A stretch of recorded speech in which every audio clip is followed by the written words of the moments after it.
یہاں پر بھی ایک اور، کیونکہ میں اپنے بارے میں تھوڑی سی بات آپ کو بتاؤں گا، زیادہ پھر بورنگ ہو جائے گی.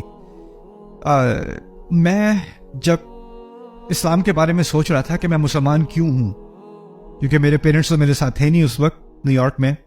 کالج میں کچھ زیادہ ہی آزادی تھی، تو سوچنے کا موقع ملا کہ اگر مسلمان ہوں بھی تو کیوں ہوں. کیا اس لیے ہوں کہ میرے پیرنٹس والدین مسلمان ہیں، تو میرا جو دوست ہندو ہے اس کے والدین ہندو ہیں، تو اس وجہ سے وہ ہندو ہے. تو وہ تو کوئی عیسائی فیملی سے آیا ہو تو وہ عیسائی ہوگا، کوئی یہودی ہو تو وہ یہودی ہوگا. میری فیملی مسلمان ہے، پاکستان سے ہیں، تو میں مسلمان ہوں. اس کا اسلام کے حق ہونے سے تو کوئی تعلق نہیں ہوا. پھر دوسری بات یہ کہ جو اللہ تعالیٰ کو نہیں مانتے نا، ایک تو ہے کہ مختلف خداؤں کو مانتے ہیں، شرک کرتے ہیں. پھر ایک الحاد ہے. الحاد کیا ہے کہ میں ایتھیسٹ ہوں، میں کسی خدا کو نہیں مانتا. جو ایتھیسٹ ہوتے ہیں نا، ان کی ایک کامن، ان میں ایک مشترک سوچ یہ ہوتی ہے کہ اگر واقعی کوئی خدا ہوتا تو اتنی ناانصافی کیسے ہوتی. تم کہتے ہو یہ خدا بڑی محبت کرتا ہے، اس کو الرحمن کہتے ہو. یہ جو بچہ کینسر کی وجہ سے مر گیا، یہ جو ماں مر گئی کار ایکسیڈنٹ میں، اس کا بچہ بھی رو رہا ہے، یہ کیسا الرحمن ہے؟ اس کو رحمت کہتے ہیں. اس قسم خدا کو مانتے ہو تم. اور تو ایک طرف تو وہ کہتے ہیں کہ اس خدا کے اندر رحمت نہیں ہے. تم کہتے ہو رحمت ہے، مجھے تو رحمت نظر نہیں آ رہی. اس کی ہزاروں مثالیں دیتے ہیں. اس کے بعد وہ ایک اور بات بھی کرتے ہیں، وہ کہتے ہیں تم کہتے ہو کہ اس خدا یہ جو ہے یہ عدل کا مالک ہے، یہ عدل کرتا ہے. مجھے تو کہیں عدل نظر نہیں آتا. جو لوگ بزنس میں چیٹنگ کرتے ہیں، جھوٹ بولتے ہیں، رشوتیں دیتے ہیں، کرپشن کرتے ہیں، وہ آگے نکل جاتے ہیں. جو دیانتداری سے کام کرتا ہے، جھوٹ نہیں بولتا، رشوت نہیں کرتا، ملاوٹ نہیں کرتا، وہ کیا ہوتا ہے اس کے ساتھ؟ وہ پیچھے رہ جاتا ہے. جو اپنے پی ایچ ڈی پیپر میں کہیں اور سے کاپی کر کے ادھر ادھر سے کر کے سبمٹ کر دیتا ہے، اس کو پیپر مل جاتا ہے، اس کو ڈگری مل جاتی ہے. جو اوریجنل کام کرتا ہے وہ پیچھے رہ جاتا ہے. جس کے پاس سفارش ہوتی ہے وہ آگے نکل جاتا ہے، جس کے پاس سفارش نہیں ہوتی وہ پیچھے رہ جاتا ہے. تو یہاں تو ناانصافی کی جیت ہوتی ہے زیادہ تر.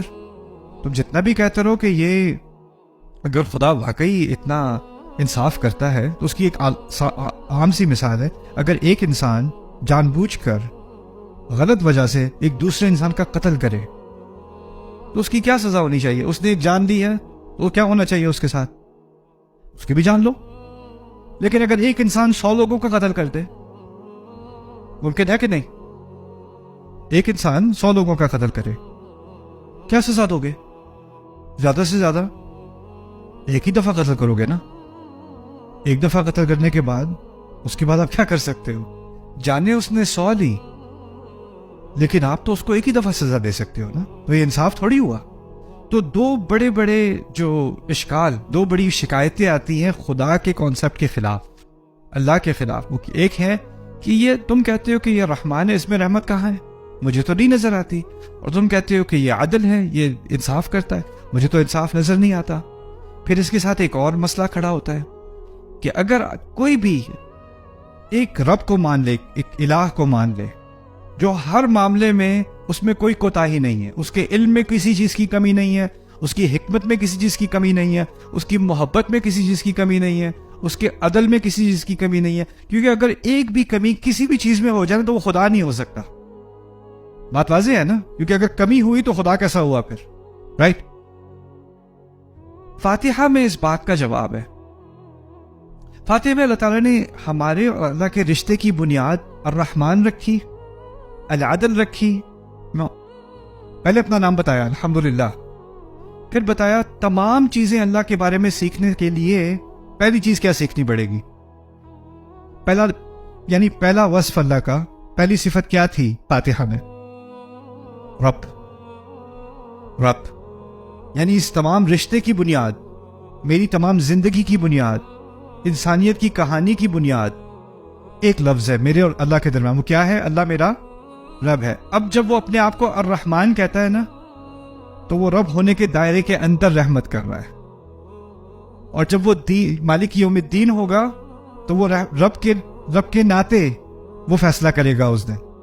یعنی اصل رشتہ میرا اس کے ساتھ کس چیز کا ہے؟ میں عبد ہوں اور وہ رب ہے. اچھا، اس رب نے کیا کیا؟ اس نے ایک فیصلہ کیا کہ جو میری رحمت ہے نا وہ 2 طرح کی ہے. ایک ظاہر اور ایک باطن. ایک رحمت میں دکھاؤں گا اور ایک رحمت میں چھپائے رکھوں گا. یہ اس کا فیصلہ ہے. اب کیونکہ وہ رب ہے, اس کی پوری اتھارٹی, اس نے یہ فیصلہ کر دیا. اب اس فیصلے کے پیچھے اس کی کیا حکمت تھی, کیا تک تھی, اگر وہ مجھے سینس سمجھا دے کہ آپ نے کیوں کیا کہ کچھ رحمتیں ظاہر ہیں اور کچھ رحمتیں باطن ہیں. آپ کہو کہ کسی کی بیماری ہوئی ہے تو وہ تو عذاب میں ہے, لیکن اس کے پیچھے بھی کوئی نہ کوئی چھپی ہوئی کیا ہے, رحمت ہے. وہ مجھے نظر نہیں آ رہی. اب مجھے نظر نہیں آ رہی تو میں خدا سے کہوں ذرا مجھے بھی دکھائیں, ذرا کیا رحمت تھی اس کے اندر, مجھے تو سمجھ نہیں آ رہی. آپ پہلی بات بھول گئے. کیا ہے وہ آپ کے لیے؟ رب. اور رب کے ہونے کے ناطے اس کو کوئی پریشر نہیں ہے کہ وہ آپ کو سمجھائے کہ میں نے یہ فیصلہ کیوں کیا. دیکھیں, اگر جج یا پولیس والا آپ کو روکتا ہے نا, تو آپ کو کیوں روکا مجھے, پتا نہیں ہے میں کام پہ جا رہا ہوں, سمجھاؤ ذرا کیوں روکا مجھے. آپ کیوں اس طرح بات نہیں کرتے جج کے ساتھ, ٹیچر کے ساتھ, پولیس والے کے ساتھ؟ کیونکہ کیا ہوتا ہے اس کے پاس اتھارٹی ہوتی ہے, تو آپ اس کی اتھارٹی کے اندر سرنڈر ہو جاتے ہو, رائٹ؟ اللہ تعالیٰ کے پاس ایک اتھارٹی ہے, اس اتھارٹی کے تحت اس نے کہا ہے کچھ رحمتیں تمہیں نظر آئیں گی, سمجھ میں آ جائیں گی, کچھ رحمتیں سمجھ نہیں آئیں گی, لیکن ہے رحمت پھر بھی. سورۃ الکہف میں اس کی طرف اشارہ کیا گیا ہے. وہ 3 واقعات جو موسیٰ علیہ السلام کے ساتھ ہوئے ہیں سورۃ الکہف میں, وہاں بھی یہی تو بات کی گئی ہے نا, رحمتا من ربک وما فعلته عن امری. یہ سب اللہ تعالیٰ کی طرف سے, تمہارے رب کی طرف سے ایک رحمت تھی. موسیٰ علیہ السلام کو وہ جب 3 واقعات ہوئے, ان کو رحمت نظر آئی کہ نہیں؟ اور تو نظر نہیں آئی. بعد میں سمجھایا کہ یہ کیا تھا, یہ رحمت تھی کس کی طرف سے؟ من ربک. تو یہ رحمت اور رب کا تعلق سمجھ میں جب تک نہیں آئے گا نا, تب تک انسان پوچھتا رہے گا تم تو کہتے ہو الرحمن ہے, مجھے تو رحمت نظر نہیں آ رہی. اصل میں تم رب کو نہیں سمجھے نا, اس لیے تمہیں رحمت نظر نہیں آ رہی. اصل بات یہ ہے.